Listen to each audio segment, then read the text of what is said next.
Assalamualaikum warahmatullahi wabarakatuh. Halo teman-teman, balik lagi di channel Putri Rahmadani. Di video kali ini saya akan menyampaikan pembelajaran tentang analisis laporan keuangan yang telah dipelajari. Selamat menyaksikan. Pertanyaan yang pertama, sebutkan pihak-pihak yang membutuhkan laporan keuangan. Yang kedua, apa yang dimaksud dengan laporan keuangan? Dan yang ketiga, sebutkan macam-macam teknik analisis laporan keuangan. Jadi, pihak yang membutuhkan laporan keuangan terbagi menjadi dua, yaitu pengguna internal maupun eksternal. Pengguna internal meliputi pemilik bisnis, manajemen, akuntan, dan karyawan. Pengguna eksternal meliputi investor, kreditur, pemasok, kreditor, pelanggan, pemerintah, dan pemberi peminjam. Mereka membutuhkan laporan keuangan untuk berbagai keperluan seperti evaluasi kinerja, pengambilan keputusan, analisis, dan penetapan kebijakan. Laporan keuangan adalah catatan atau informasi keuangan dari suatu perusahaan pada suatu periode akuntansi. Laporan tersebut mencakup neraca, laporan laba rugi, laporan perubahan ekuitas, laporan arus kas, dan catatan atas laporan keuangan. Laporan keuangan digunakan untuk berkomunikasi antara data keuangan atau aktivitas perusahaan dengan pihak internal maupun eksternal.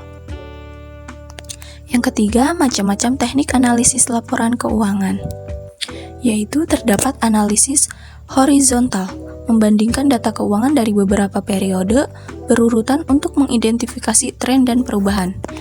Yang kedua, analisis vertikal, melibatkan perbandingan komponen laporan keuangan dalam satu periode tertentu seperti rasio keuangan atau persentase dari total pendapatan. Yang ketiga, rasio keuangan. Penggunaan rasio keuangan seperti rasio likuiditas, leverage, profitabilitas, dan aktivitas untuk mengevaluasi kesehatan keuangan dan efisiensi operasional perusahaan. Yang keempat, analisis cash flow, menganalisis aliran kas operasional, investasi, dan pendanaan untuk memahami sumber dan penggunaan kas perusahaan. Selanjutnya, analisis SWOT keuangan, menganalisis kekuatan, kelemahan, peluang, dan ancaman yang dapat memengaruhi kesehatan keuangan perusahaan. Dan terakhir, analisis earning quality, mengevaluasi kualitas pendapatan dan laba bersih untuk memastikan bahwa laporan keuangan mencerminkan kinerja sebenarnya perusahaan. Berikut soal kasus yang pertama. Terdapat neraca per 31 Desember 2021. Penjualan tahun 2021 sebesar 750 juta. Besarnya HPP 70% dari penjualan. Biaya operasi sebenarnya 135 juta dan bunga 18% per tahun dari hutang jangka panjang dan pajak 20%. Diminta hitunglah rasio likuiditas, current ratio, quick ratio, dan cash ratio. Yang pertama kita mencari current ratio. Current ratio yaitu rumusnya aktiva lancar dibagi hutang lancar. Aktiva lancarnya sebesar 225 juta dibagi 78 juta, sama dengan 2,88. Selanjutnya quick ratio. Rumus quick ratio yaitu aktiva lancar dikurang persediaan dibagi hutang lancar. Aktiva lancar 225 juta dikurang persediaan 65 juta dan hutang lancar 78 juta, sehingga hasilnya 2,05. Yang terakhir, kas rasio. Kas rasio rumusnya yaitu kas ditambah surat berharga dibagi hutang lancar, sama dengan 20 juta ditambah 60 juta dibagi 78 juta, sehingga hasilnya yaitu 1,025. Soal kasus kedua, berikut ada data dua perusahaan yang sedang bersaing di industri yang sama akan dievaluasi oleh suatu bank yang dapat memberi pinjaman hanya pada salah satu dari mereka. Informasi ringkas dari laporan keuangan kedua perusahaan adalah sebagai berikut. Berikut ada perusahaan Merpati Tbk dan Sentosa Raya Tbk. Diminta, hitunglah rasio keuangan dan tentukan kelompok rasionya, yaitu yang A. Current ratio, B. Quick ratio, C. EPS, D. ROA, dan E. Time Interest Earner. 2. Buatlah interpretasi perusahaan mana yang akan Anda rekomendasikan sebagai investasi yang lebih baik, dan jelaskan mengapa menggunakan analisis rasio perhitungan yang telah diperhitungkan.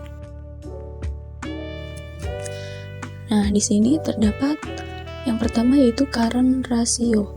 Current ratio yaitu aktiva lancar dibagi hutang lancar. Perusahaan Merpati memiliki aktiva lancar 684.750 dan hutang lancarnya 882.900 sehingga hasilnya 0,77. Sedangkan perusahaan Sentosa memiliki aktiva lancar 400 dibagi hutang lancarnya 984.000 sehingga hasilnya 0,91. B. Quick ratio. Quick ratio yaitu aktiva lancar dikurang persediaan dibagi hutang lancar. Merpati memiliki aktiva lancar 684.750 ditambah persediaannya 158.000 dibagi hutang lancar 882.900 sehingga hasilnya yaitu 0,95. PT Sentosa memiliki aktiva lancar 400 ditambah 225.000 dibagi hutang lancarnya 984.000. Hasilnya yaitu 1,14. Yang C, EPS, Earning per Share. Rumusnya yaitu laba bersih dibagi jumlah saham. PT Merpati memiliki laba bersih 81.225 dibagi jumlah sahamnya 423.000 sehingga hasilnya yaitu 0,19. Perusahaan Sentosa memiliki laba bersih 52.695 dibagi jumlah saham 542.000. Hasilnya yaitu 0,09. D. ROA, Return on Asset. Rumusnya yaitu laba bersih dibagi rata-rata total aktiva. Perusahaan Merpati memiliki laba bersih 81.225 dibagi rata-rata total aktiva 1.383.152 sehingga hasilnya yaitu 0,05.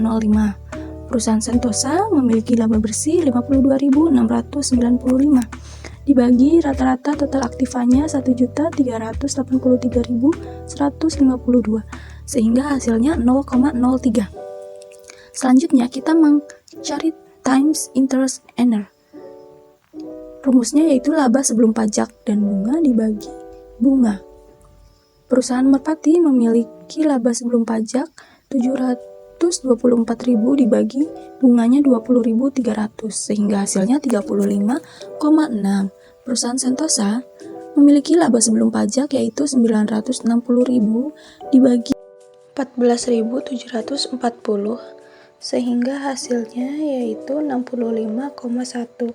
Jadi perusahaan yang direkomendasikan yaitu Sentosa Raya karena memiliki kinerja yang lebih baik dari beberapa aspek seperti EPS, ROA, dan times interest earned yang diperoleh. Cukup sekian pembahasan yang dapat saya sampaikan, kurang lebihnya mohon maaf. Thanks for watching.